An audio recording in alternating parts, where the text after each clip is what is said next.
តាអ្នកនរគ្នាមានដឹងអត់ថាដំណើរការនៃត្រចៀករបស់យើងប្រព្រឹត្តទៅយ៉ាងដូចម្ដេចបើសិនជាអ្នកនរគ្នាចង់ដឹងកុំភ្លេចចូលរួមទស្សនាវីដេអូនេះទាំងអស់គ្នាផងណា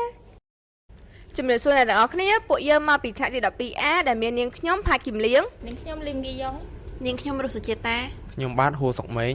នាងខ្ញុំសំសកនីតាហើយក្នុងវីដេអូនេះដែរពួកយើងនឹងមកបង្ហាញអ្នកនរគ្នាអំពីដំណើរការនៃត្រចៀកអញ្ចឹងកុំឲ្យខាតពេលវេលាយូរចូលរួមទស្សនាវីដេអូទាំងអស់គ្នា1សោតវិញ្ញាណសោតវិញ្ញាណគឺគេសំដៅទៅលើត្រចៀកជាសរីរាង្គវិញ្ញាណដែលមាននីតិចាប់យកសូរនិងចូលរួមជាមួយខួរតូចដើម្បីតំហែរក្សាលំនឹងខ្លួនឥឡូវយើងឈានចូលមកដល់ចំណុចលេខ2គឺរូបផ្គុំត្រចៀកចែកចេញជា3ផ្នែកគឺត្រចៀកក្រៅត្រចៀកកណ្ដាលនិងត្រចៀកក្នុងកត្រចៀកក្រៅគឺជាផ្នែកដែលអាចមើលឃើញនឹងភ្នែកហើយវារួមមានស្លឹកត្រចៀកនិងបំពង់សោតវិញ្ញាណខ្លីមួយឬហៅថារន្ធត្រចៀកឥឡូវយើងមកសិក្សាអំពីស្លឹកត្រចៀកគឺជាបន្ទះស្បែកដែលកើតពីឆ្អឹងខ្ចីហើយវាមានទម្រង់ដូចជីឡាវនិងមាននាទីប្រមូលផ្ដុំរលកសូរឧទាហរណ៍សត្វដំរីគឺជាសត្វដែលប្រមូលផ្ដុំរលកសូរបានល្អជាងគេពីព្រោះសត្វដំរីមានស្លឹកត្រចៀកធំជាងសត្វដទៃទៀតមានន័យថាបើសិនជាភាវៈរស់មួយមានត្រចៀកកាន់តែធំនោះការស្រូបយកឬការប្រមូលផ្ដុំរលកសូរបានកាន់តែប្រសើរឥឡូវយើងមកយល់ដឹងអំពីបំពង់សោតវិញ្ញាណឬហៅថារន្ធត្រចៀកវិញម្ដងនៅមាត់ច្រកចូលបំពង់មានរន្ធល្អិតហើយនៅតាមបណ្ដោយបំពង់មានក្រពេញផលិតសារធាតុក្រមួនដែលសារធាតុក្រមួននោះយើងតែងតែហៅវាថាអាចត្រចៀកឥឡូវនេះយើងចូលមកដល់អក្សរខត្រចៀកកណ្ដាលគឺជាប្រហោងមួយដែលពោពេញទៅដោយខ្យល់ហើយចាប់ផ្ដើមនៅត្រង់ក្រដាសត្រចៀកកណ្ដាលមានឆ្អឹងតូចៗចំនួន3គឺឆ្អឹងញញួរឆ្អឹងទ្រនាប់និងឆ្អឹងឈ្នាន់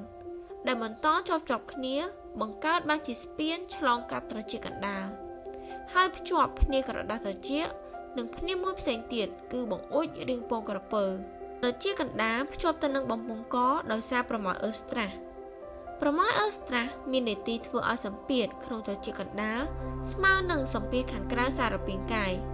ដើម្បីបង្ការការរហែកក្រដាសត្រចៀកប៉ុន្តែប្រម៉ោយអឺស្ត្រាសនេះក៏ជាផ្លូវដែលមេរោគធ្វើដំណើរពីច្រមុះនិងបំពង់កទៅកាន់ត្រចៀកកណ្ដាល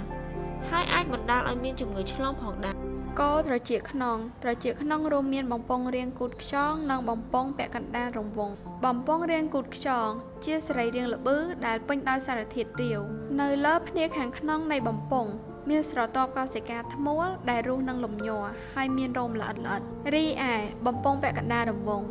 បំពង់នេះមានរាងជារង្វង់3ដែលពេញដោយសារធាតុរាវនិងពាពេញដោយកោសិកាធ្មូលមានពន្លកឆ្មាបំពង់ពាក់កណ្ដាលរង្វង់ជួយឲ្យសារពាង្គកាយរក្សាលំនឹងបាន